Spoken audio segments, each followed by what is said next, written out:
Namaste. In Mahabharata, there is a tale of Shikhandi who was half man and half woman. Perhaps they were referring to his being with men's body and a woman's psyche. There are many people in society who feel there is a mismatch between their psychological gender and their biological gender. They feel uncomfortable living with their biological gender. This disorder is known as gender dysphoria. It is an uncommon and difficult disorder to understand or even heal, often resulting in gender reassessment.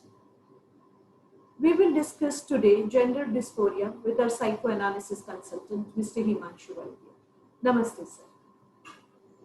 Namaste. Sir, what is gender dysphoria all about? This disorder has two words built into it, gender and dysphoria. So this is a dysphoria related to gender. Dysphoria is opposite of euphoria. Euphoria means you are at a high mood and above the normal, and dysphoria means the mood is below the normal. So this being below the normal in terms of mood is essentially because of uh, the gender problem that one has, that one finds oneself in a wrong body. So the person finds himself to have a mind of the man in a woman's body or mind of a woman in a man's body. And this dissonance between the psychological gender and the biological gender, this dissonance leads to distress. And this distress is what leads to the low mood, which we called as gender dysphoria.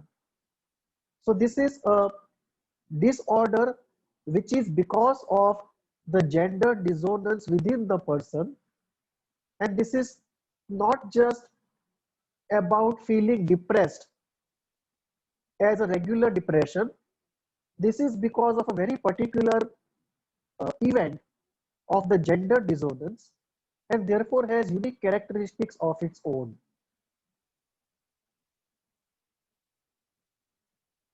So, is this something similar to homosexuality and bisexuality, or no? We have to be careful here because DSM-5 no longer believes that bisexuality or homosexuality is a disorder, whereas gender dysphoria is a disorder. The two are connected, but they are not the same. For example, a person who finds himself to be psychologically a female, but in a man's body,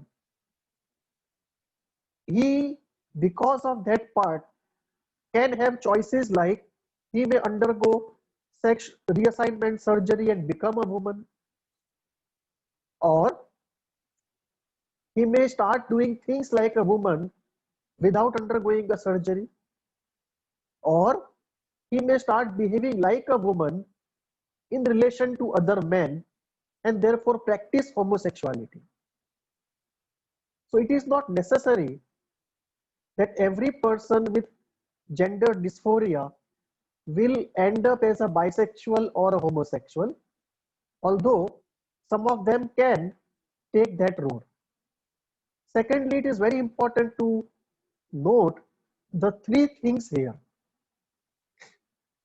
There is a natural event or a psychologically defensive event which leads to a dissonance between psychological gender and biological gender.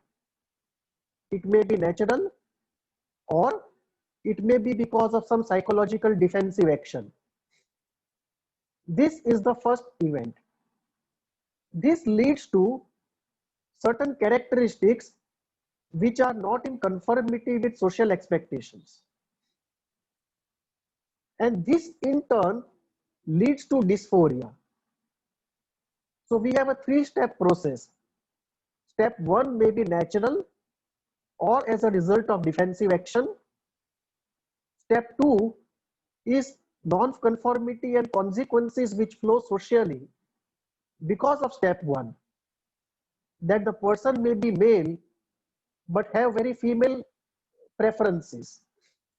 He may like female clothes, he may like female games. So that is the second part. Step 1 is the natural event or a psychologically defensive event which creates gender dissonance. Step 2 is the psychosocial consequences of that gender dissonance. And step 3 is the dysphoria which follows the step 2. So it is not the same. When we say gender dysphoria, we are referring only to step 3, the distress part of it.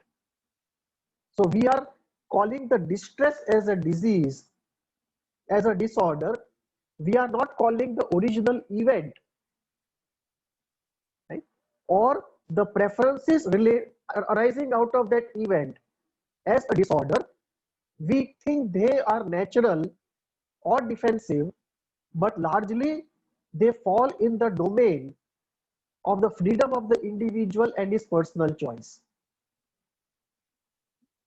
So it is gender dysphoria, bisexuality and homosexuality are related in this way, but not the same. Correct. So is healing possible here, or even if it is desirable to the subject?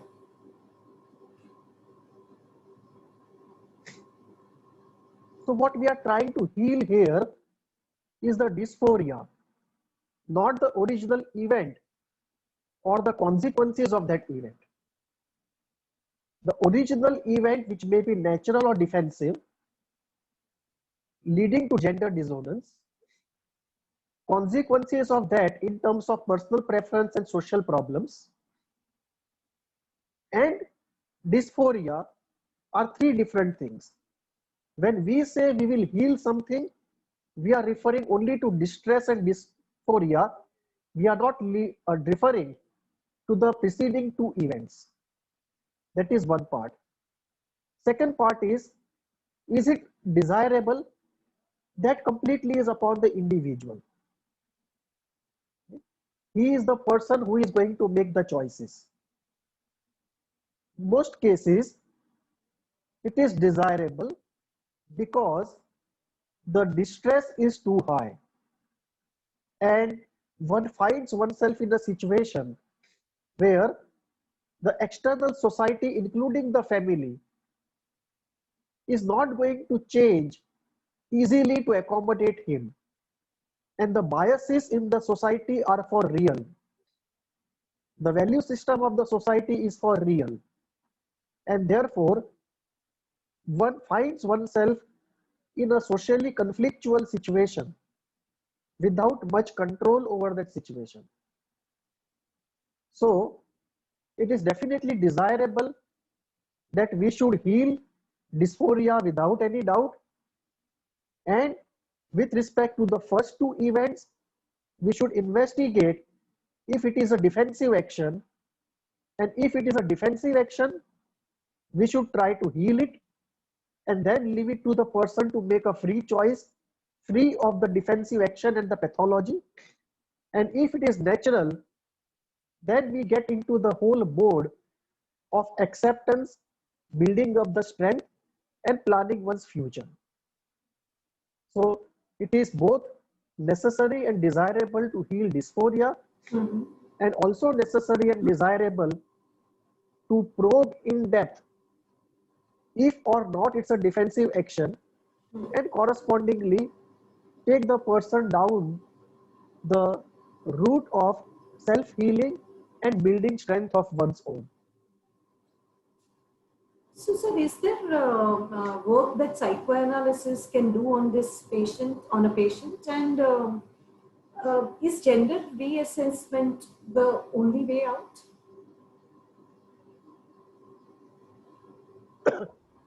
Gender reassignment is definitely one way out. It is not easy or cheap. because gender reassignment is a costly surgery in most countries. Gender reassignment also is not a purely biological problem. We also have to deal with the psychological reassignment and the social reassignment of the person. Second part is, this is an area where psychoanalysis can do a lot of things.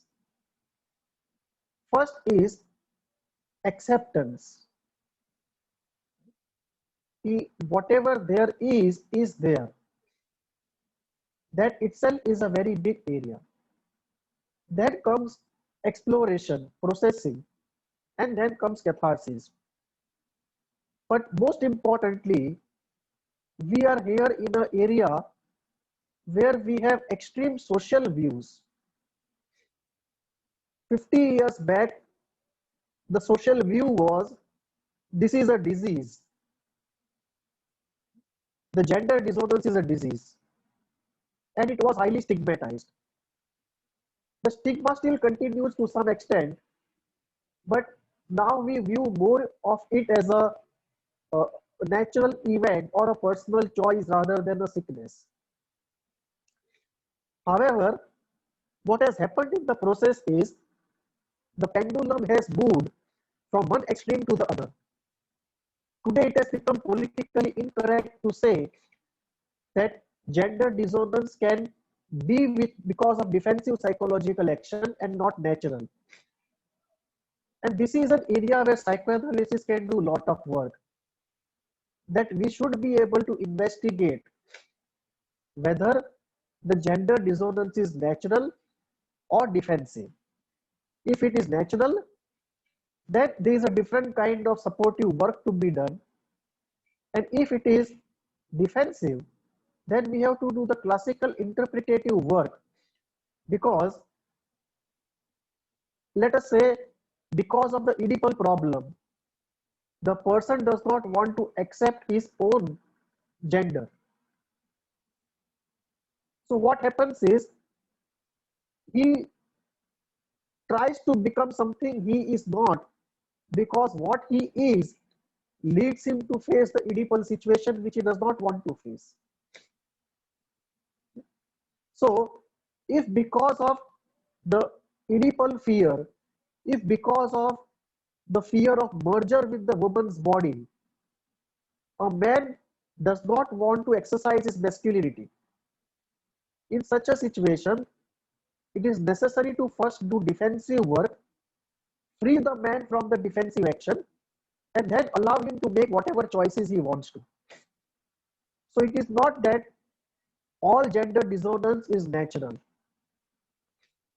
There will be cases of gender dissonance which are because of defensive action, and there psychoanalysis can do a lot of work. Unfortunately, today the political correctness loudspeakers are so loud that you can't even speak safely that there may be non-natural cases of gender dissonance which can be cured. And the cure there is not prescription, but to free the man from the strange hold of unconscious elements and then allow him to make choices whichever way he wants to go. And of course, understanding is needed at all levels, right? I mean, the subject and Yes. even the society. So what are the symptoms of gender dysphoria?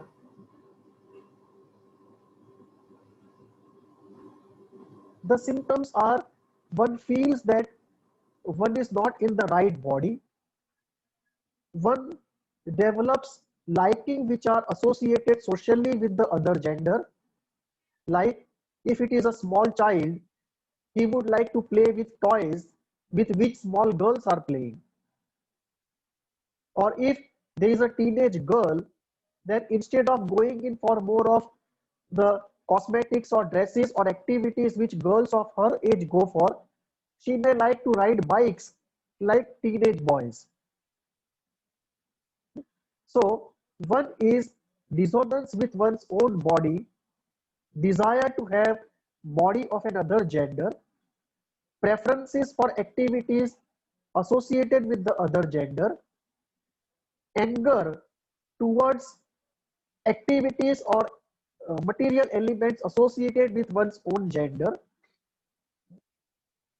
uh, liking to play as friends, feeling attracted to one's own gender, and because of all of this, high amount of distress in personal, psychological, interpersonal, and social life. So these are the uh, elements of gender dysphoria. And so, what is the what is the onset of age onset of this disorder? Like, does it start from early childhood or late adults? There are both versions of this problem. There is a childhood version of gender dysphoria and there is an adult version of gender dysphoria. So in childhood, we can easily see that kind of dissonance right from 7 to 8 years of age. So there, in DSM, there are two things which are discussed: the uh, gender dysphoria for child and gender dysphoria for adults. The only difference will be, in case of child, there will be very uh, clear activities like the child wanting to play with toys of uh, girls, boy wanting to play with toys of girls, or a girl wanting to dress up like a boy, right? Girl wanting to do activities like a boy. So it becomes very clear and apparent. So those criteria which are unique to childhood are unique to that description.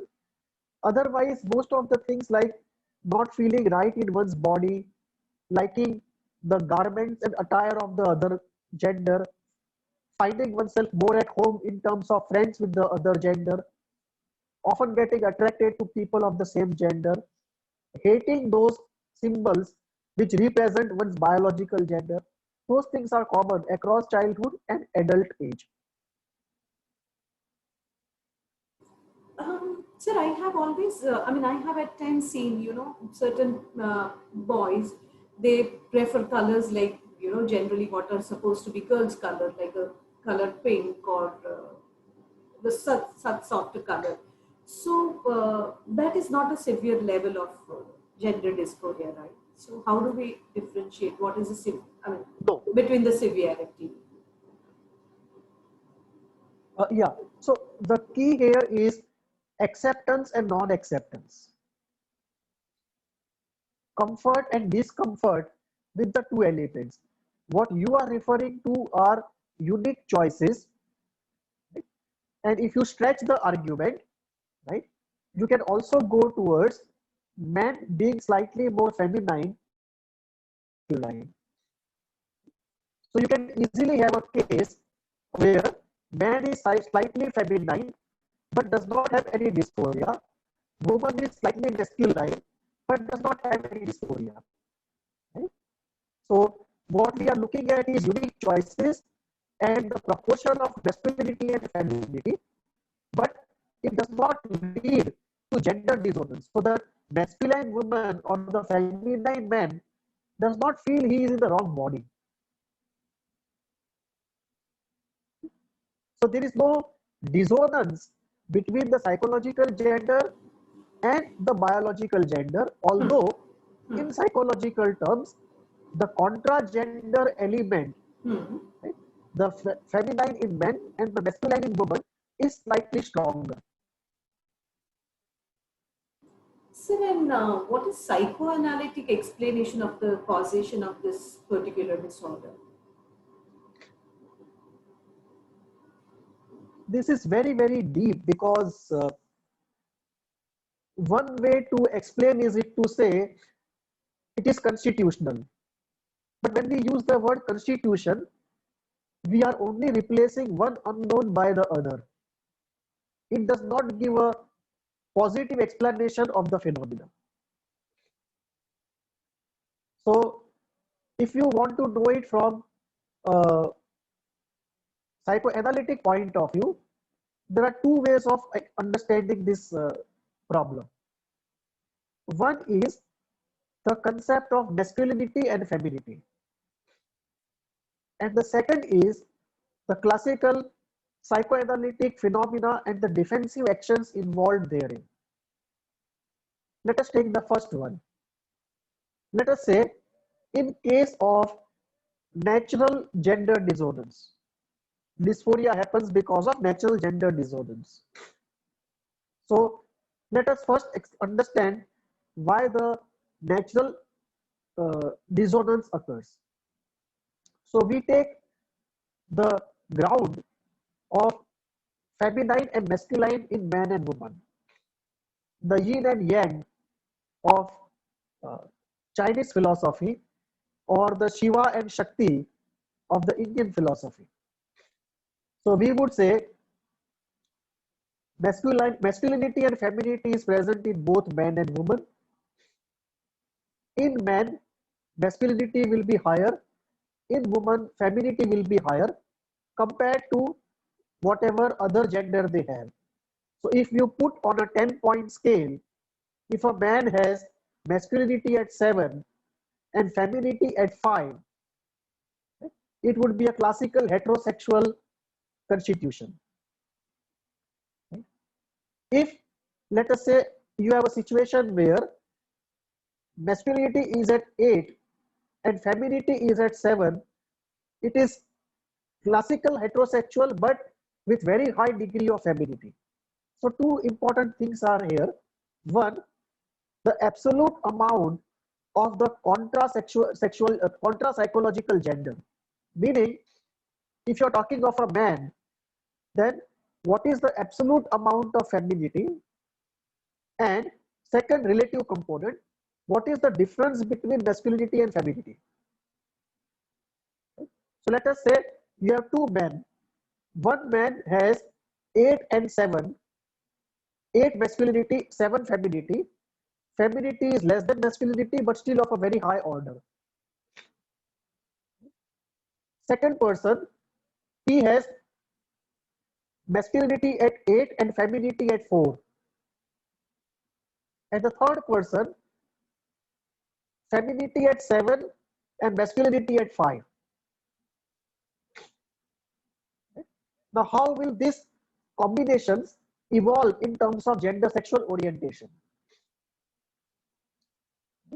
So this natural disposition will evolve in terms of sexual orientation in a particular way. The classical heterosexual constitution will be 8 and 4. A man with masculinity at 8 and femininity at 4, the most classical heterosexual orientation. Then you have the second person, masculinity at 8 and femininity at 7. So very likely is that the person will be a heterosexual, maybe even a hypermasculine heterosexual, but there is a possibility he may not be able to control his feminine aspect and therefore might move towards bisexuality, because both the elements are very, very strong in the personality. And then look at the third constitution, where in a man, femininity is at 7 and masculinity is at 5. Now this is a classical case of gender dissonance and therefore ultimately leading to gender dysphoria in most cases. Because the body is of a man, but femininity is higher than masculinity. So you have a woman's mind in a man's body. You have a woman's psychological constitution in a man's body. So the biology is giving a different gender, psychology is leading to a different gender. And therefore there is a clash. So this is a classical case where the person is more likely to be a homosexual or have some sort of gender dissonance, and in most cases, given the social situation, it will lead to gender dysphoria. This is one. Now coming to the second part of it, that when we say psychoanalytic explanation for gender dysphoria, particularly gender dissonance, which is natural, this would be the situation. Now, if this is the situation, nobody can do anything about the natural constitution. So it becomes a question of self-acceptance, respecting oneself, exercising one's choices, and bravely going out into the world and building capacity for that. And obviously, this will involve a lot of work in psychotherapy area, particularly psychoanalytic area. This is one. Second part is, if the dissonance is because of a defensive action, let us say person is not able to successful anxiety, he decides to give up his masculinity, right? And he starts acting more like a woman. He starts magnifying the feminine parts of him. So it was not natural. It was because of the difficulty in Oedipus. Unconsciously, the person decides, right, to give up his masculinity and turn towards femininity. And on the surface of it, he almost looks like a homosexual. And one can say some of them can also report gender dissonance and gender dysphoria. Right? Now, similarly, some people will have a fear of merger with the woman's body. So it will be man who is fearful of the woman's body, or a woman fearful of a man's body, and because of it, they will avoid that particular body, that particular gender, and take to the other form of sexual orientation, which again can lead to gender dissonance and dysphoria. Some cases can be of that type. You can also have a very early split occurring in oneself, and all the aggressive sadistic parts of oneself are deposited in a particular gender. And if in that gender's body, the deposits which are made don't allow you to go near, then one can make a shift and one can appear to have a different sexual orientation than the classical heterosexual orientation, and it may appear as though the person has a different sexual orientation that can lead to dissonance and therefore to dysphoria. Now, there can be many other ways also which are defensive in nature, that the person was not naturally born that way. It is not a natural dissonance. In the process of growing up, something happened psychologically. And because of a psychopathology, the person could not proceed living one's own biological gender, and dissonance, which was not there till a point in time, suddenly sets in because of a defensive action. And this dissonance can be treated with psychoanalysis. This is not a case of acceptance. This is a case of interpretation and working through, setting the man free. And once he is free, he should be left alone to decide which way he wants to go. So there is a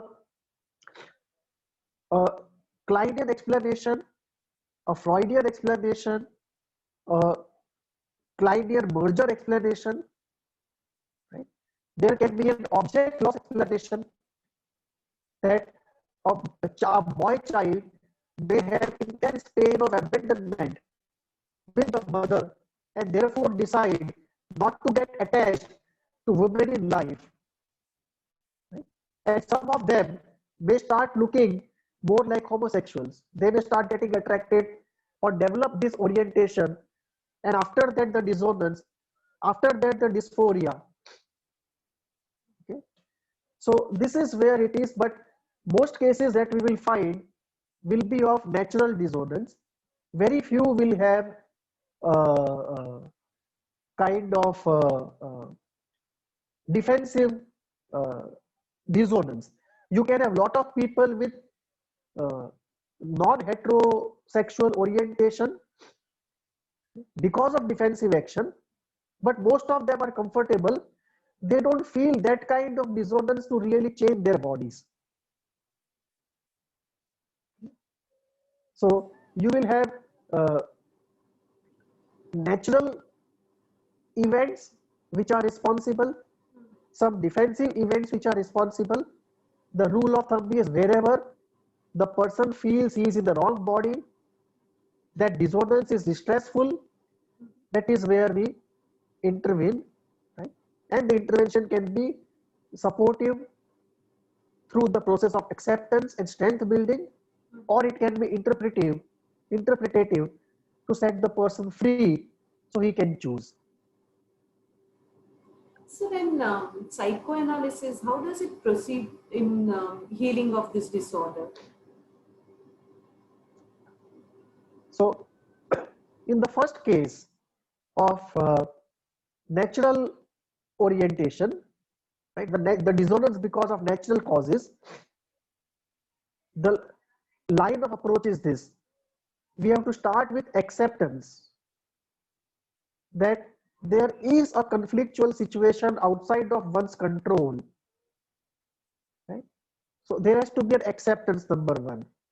Number two is lot of processing to understand how everyone is looking at the situation, that even those who criticize you, who are against you, they have some of their own logic to back up whatever they are saying, so that we don't keep fighting them, those who are opposing us, but we understand them from where they are coming.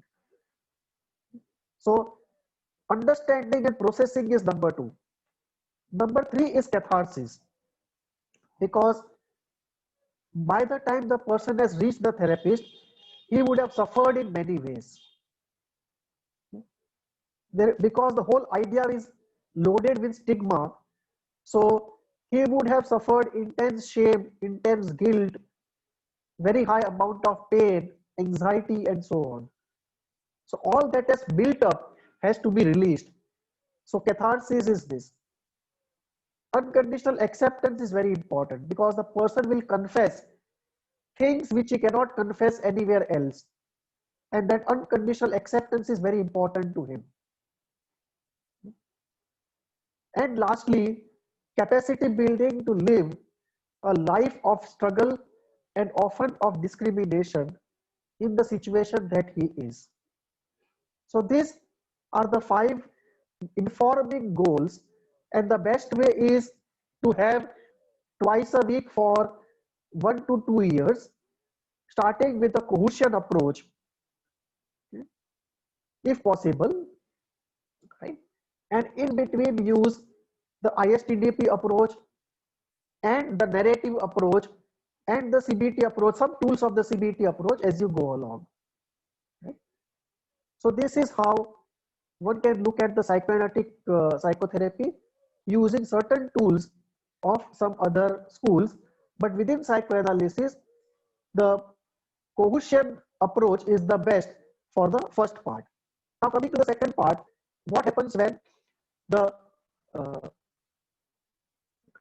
dissonance is because of a defensive action, psychopathology, and because of the dissonance there is dysphoria.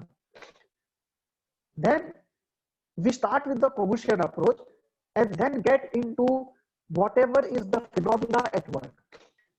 If we find a Kleinian phenomena is behind this defensive action, we take the Kleinian route or we take the Freudian route. Whatever is the source of the difficulty, we start off first with the cohesion approach and then take up the school, whichever seems to be at the root of this dissonance and therefore the dysphoria. And then once the interpretative part is over, leave the person to make his choices and then go for capacity building so that he can, with strength and confidence, make his choices and live his life.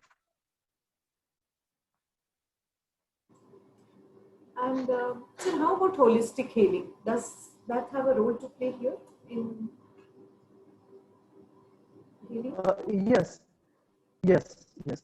When we talk of the defensive action, homeopathy is one good tool to use when your personality is suffering from defensive action. One, two, uh, social support groups are very important in this area because this is an area which evokes a lot of stigma, guilt, and shame.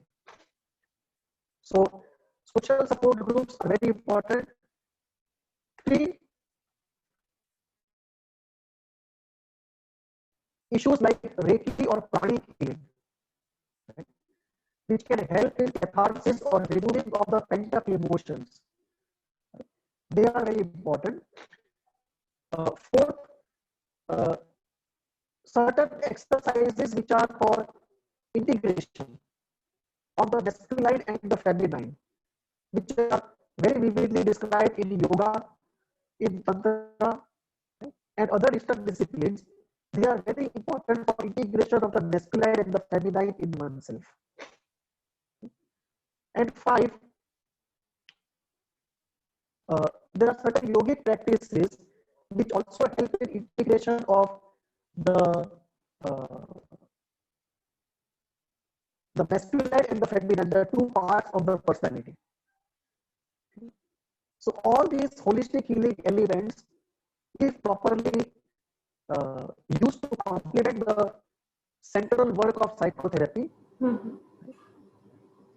they can be very useful in deepening and accelerating the healing. Okay. So then, of course, patient education is very important. And how do we proceed with that? Patient education is very important because this is a highly stigmatized and not talked about area. So all the more important to talk about it. Uh, we have to psychoeducate the patient about his being there being nothing wrong fundamentally with him, that there is a difference between being normal, in being uh, different and being sick, right? So we have to separate the third phase of dysphoria from the other two preceding phases which lead to dysphoria, and those two phases have to be discussed as being very normal and very natural.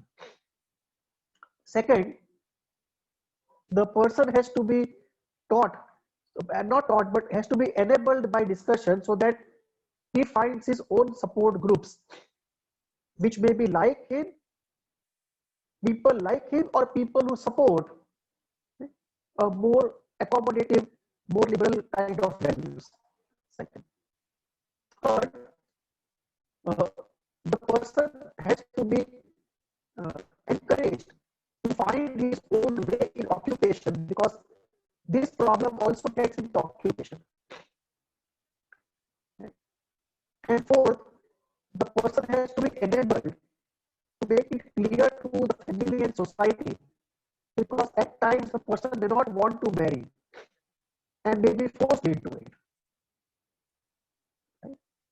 So this is another area where person needs a lot of discussion and support so that he can stand up to the uh, confirming, demanding social structure and be on his own. And lastly, if he is also taking medication, then we have to explain to him what it is all about so he can regulate himself better, report the right things, and tell the doctor what is working, what is not working.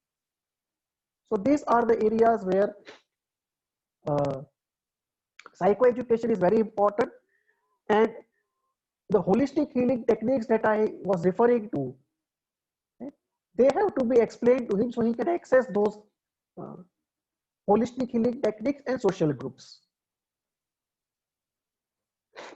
And so, how about family members and the caregivers? What do they need to know? terms of this disorder? This is something where the family members need very intense psychoeducation, because they represent the society to this person who is suffering.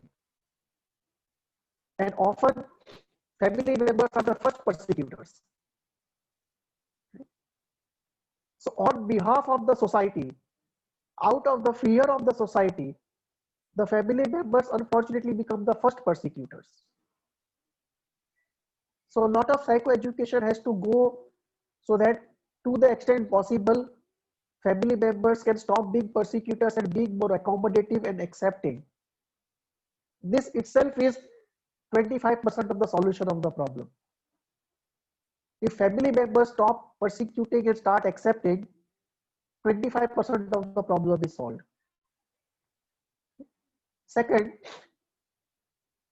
family members have to be trained on how to handle the social situations, because often the fear is that we are ready to accept, but what about society? How do we deal with them? Third, the family members have to be encouraged so that they also help the person to develop in his own way and use some holistic healing techniques, and help the person in using those holistic healing techniques. Fourth, allow the person the respect to live his own life and not push on him the classical format of getting married at a particular age, going only in for heterosexual marriages, having children at a particular age, because this group of people may not fit into the classical format of society, the format of life which society prescribes. And lastly, the family members not only need to know something about the medication if he's taking, so that they can help the doctor know what is working and not working and so on. But lastly, it's also important to say that many family members over a long period of time should not develop secondary problems.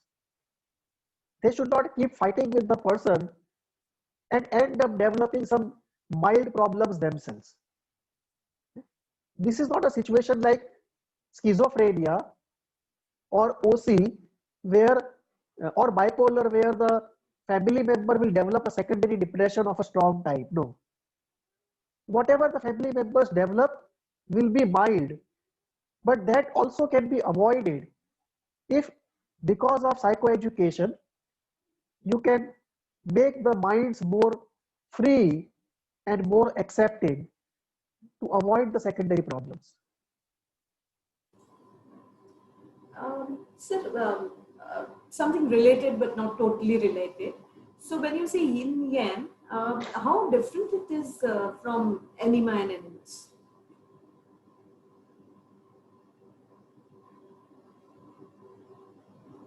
Inside the human being, it is not different. Okay. In the sense of the qualitative nature of the two. Right. For example, let us say anima, animus, uh, yin and yang. Okay. How are the two looked at differently? Okay. Now, uses in the context of human beings. Okay. So, anima is the female psychological component, and animus is the male psychological component, and we all have both of them. In the woman, anima will be stronger and conscious, animus will be weaker and unconscious.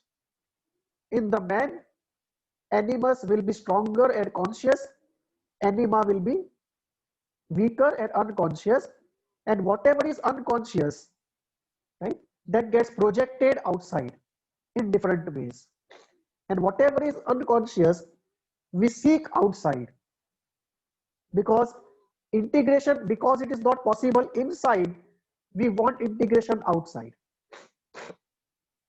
right? If somebody achieves integration inside, the desire to have integration outside weakens to a very great degree. coming to your question, if you talk of yin and yang in man, right, they are comparable to anima and animus inside of man. Right? So you have a feminine part of man, a masculine part of man, feminine part of woman, masculine part of woman. So in human beings, whatever is feminine, whatever is masculine, you can say yin and yang. But in Chinese philosophy, yin and yang is not limited to man and woman only. The masculinity and femininity are defined in a philosophical terms. Right? For example, everything which is passive is considered feminine. Everything which is active is considered masculine. Anything which is entering is masculine. Anything which is receiving is feminine. Anything which is hard and strong is masculine. Anything which is soft and delicate is feminine. Anything which is order is masculine. Anything which is flexibility and flow is feminine. Logic is masculine. Intuition is feminine. Mathematics is masculine. Painting is feminine. Right? Now, by that notion, river is feminine and mountain is masculine. So when we talk of river and mountain, in the Chinese philosophy, river is expression of yin and mountain is expression of yang. So the concept of yin and yang, right, is not limited to human beings. It applies to whole of creation. Right? Anything which is passive, right, is feminine. Right? Everything which is active is masculine. Okay? So that you will see that application will go outside of human beings into animals, birds, and even to non-living matter. Right? So yin and yang, what happens is to the whole of creation, you look at characteristics of anything.